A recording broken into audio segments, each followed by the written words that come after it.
How do you listen to music? I listen to music on one of these things, a CD. Now, if you were born after the year 2000, you'll be wondering what this is. Yeah, this is a compact disc. You're probably thinking, oh, Samuel, you are so old, so ancient. I listen to music on my phone, Spotify. I listen to music on iTunes. Well, I do all that as well, but I still buy these things because of one reason: album sleeves and also album booklets as well. To me, they are works of art. So in this video, what I'm going to do is this. I'm going to talk about 10 of my favorite album sleeves and album booklets. Then I'm going to tag 10 YouTubers, and it's up to you to make your own videos about why album artwork means so much to you. So all that's coming up.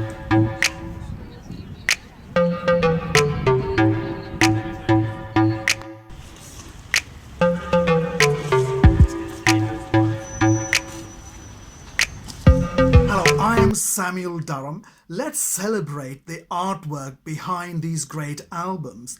Now, this is part one of this original tag. Now, here's the question. When you were 13 years old, how did you listen to music? And how are you listening to music now? And are you still nostalgic about the way you listened to music during your teens? The reason why I asked about the age 13 is that there is some research that shows that when the music that you listen to when you're about 13, 14 can influence the rest of your life. So that's why I'm asking that question. And also, do you still go back and listen to music the way you listened to when you were 13 years old? When I was 13 years old, I started to listen to music through these things, a cassette. Do you remember this? And I also had Sony Walkman, not this one, earlier versions of this. That's how I listened to music. Then gradually I did move on to these things, CD, and I love this. Now, during my teens, I also got into listening to these things. Yeah, don't judge me. This is a vinyl, and this is Rick Astley. Now, Rick, meet YouTube. Now, I still listen to Rick. Well, somebody has to. Don't judge me. He is a good singer. I still listen to these things. I think these things are great. They're amazing. People still buy them. These days, how do you consume most of your music? Well, I got these things. I still use these iPod Shuffle. I do a lot of running in the countryside, so I listen to a lot of music. If they fail, I also got a backup Sony MP3 player. This one's got lots of Taylor Swift. Again, don't judge me. They help. I also got Spotify on my phone and on my computer, so I listen to lots of music. The great thing about having a Spotify, I found, is that you can create a playlist within 10 minutes about any theme.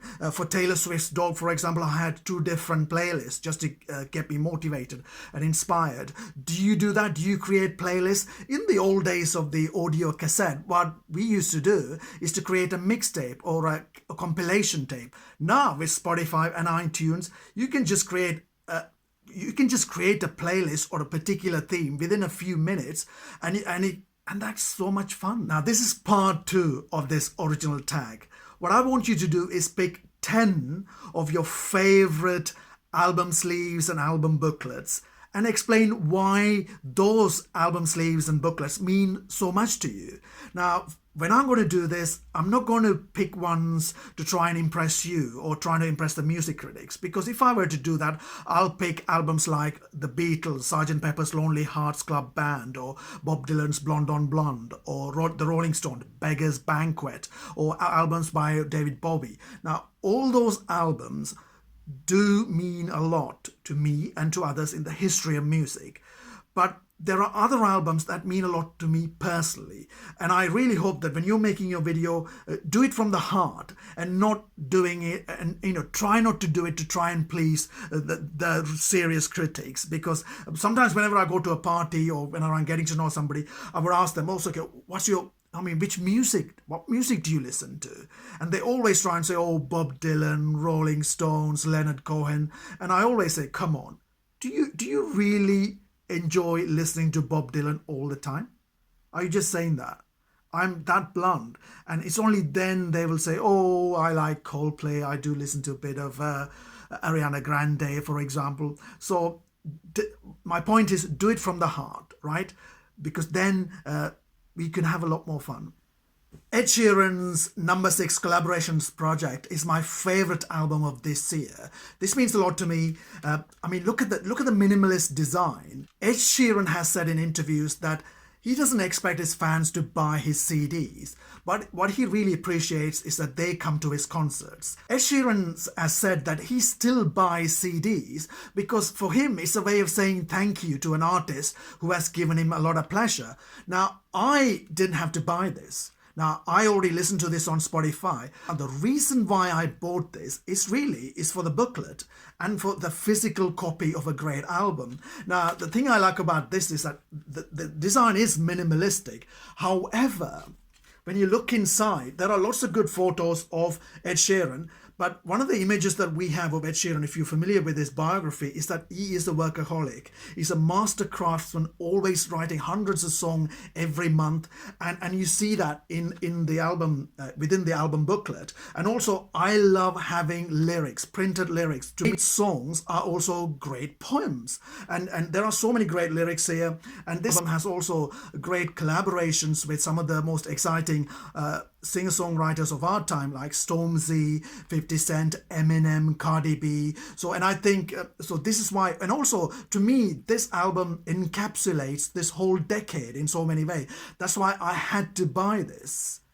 Dog Man Star by SUEDE. Now, SUEDE is one of my favorite bands of all time, and they put a lot of effort into their album covers and album booklets. What I love about this one is this photograph, which reminds me of one of my favorite painters, Edward Hopper. There's a sense of alienation, loneliness about it, and the album, most of SUEDE's albums are all about melancholy or the beauty behind melancholy.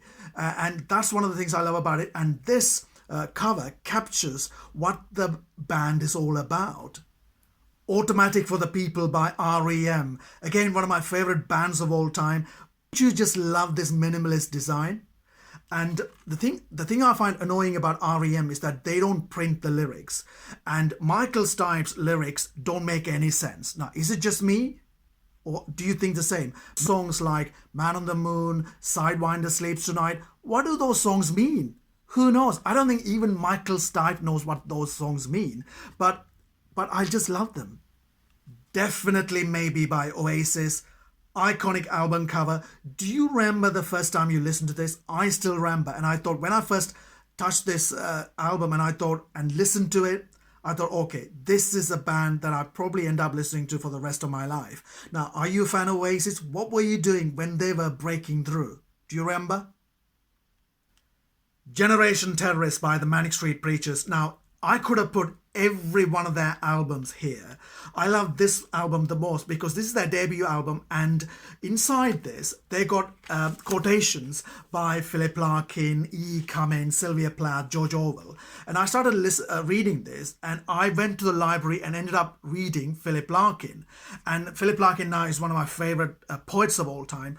I'm not sure I would have got into Larkin in a big way if it hadn't been for the Manic Street Preachers. Every single one of their albums is literary in many ways. Most of their lyrics are really poetic. And You Are the QUARRY by Morrissey. Now look at that. Look at the album sleeve. He is ready for a fight. Now, in this decade, Morrissey has fallen out of favor with a lot of people, especially in the media. But I don't care. Trust the tale, not the teller, says D.H. Lawrence. And I love Morrissey's music. I've been listening to it since I was a teenager, and every single solo album is a work of genius. And to me, this is my favorite. This one has one of the greatest lines in music. It's in a song called First of the Gang to Die, where Morrissey says, "You have never been in love until you've seen the dawn rise from behind the home for the blind."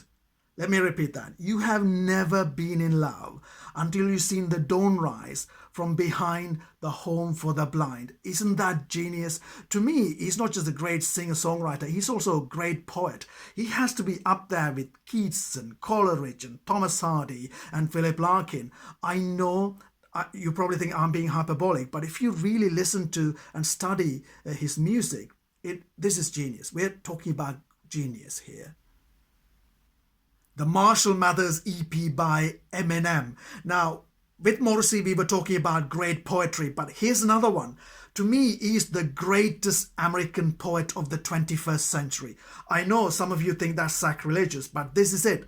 To me, he's a great rapper, but his lyrics are works of genius. No one else can write lyrics within hip-hop like him. And this album is the one that got my attention. This is his debut album, and look at the cover. That's an origin story right there. Again, a great work of genius. Every single album is worth listening. Hatful of Hollow by the Smiths. I could have picked any album, but once again, the genius of Morrissey is all over it. And songs like This Charming Man and How Soon Is Now, if you just look at the lyrics, they are works of art. They're great works of poetry. And the Smiths and Morrissey as a whole, every single song in this album could be a great work of poetry. The Joshua Tree by U2. This is my favorite band of all time. I have to pick this one because as my favorite album sleeve and booklet, because this is the album that was given to me by a boy in my class, because we were discussing who's the greatest band of all time, and people are coming up with all sorts of names like Beatles and the Rolling Stones, and this boy called Andrew, he came up with U2, and I hadn't heard of this album, so he went and made me a copy.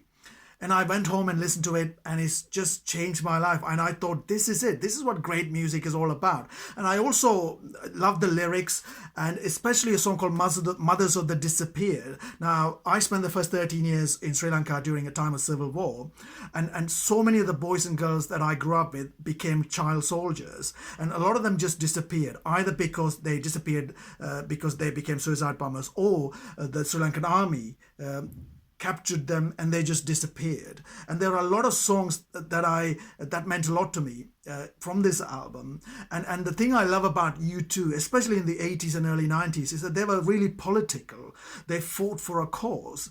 And to me, that's one of the many reasons why they are my favorite band of all time. And this album sleeve and the album booklet encapsulates everything that makes U2 great. Like a Prayer by Madonna.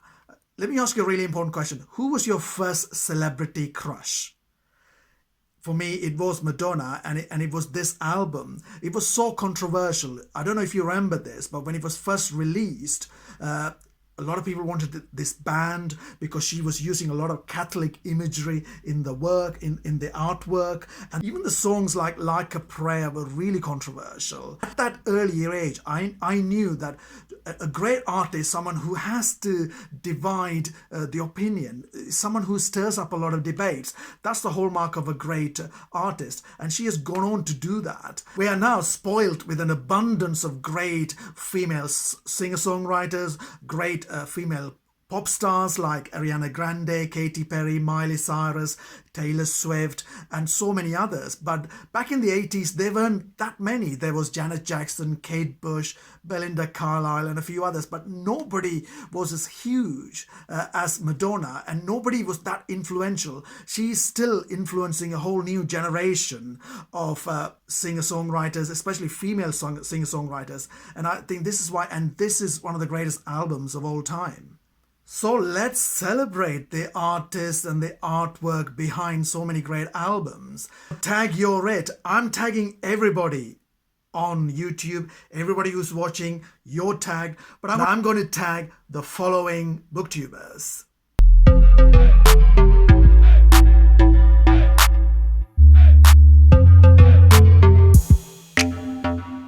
Now, I have created so many other original tags. If you're interested, watch them. For example, I created an original tag called A Poem for Every Agony, which is an exploration of how we use poetry for certain types of emotions. I also created 2 original tags to do with non-fiction. If you want to watch those videos, they're in the description below. And in the comment section, tell me, seriously, how do you listen to music these days? Do you still have nostalgia for these things? Or are you listening to it on iTunes and on your phone?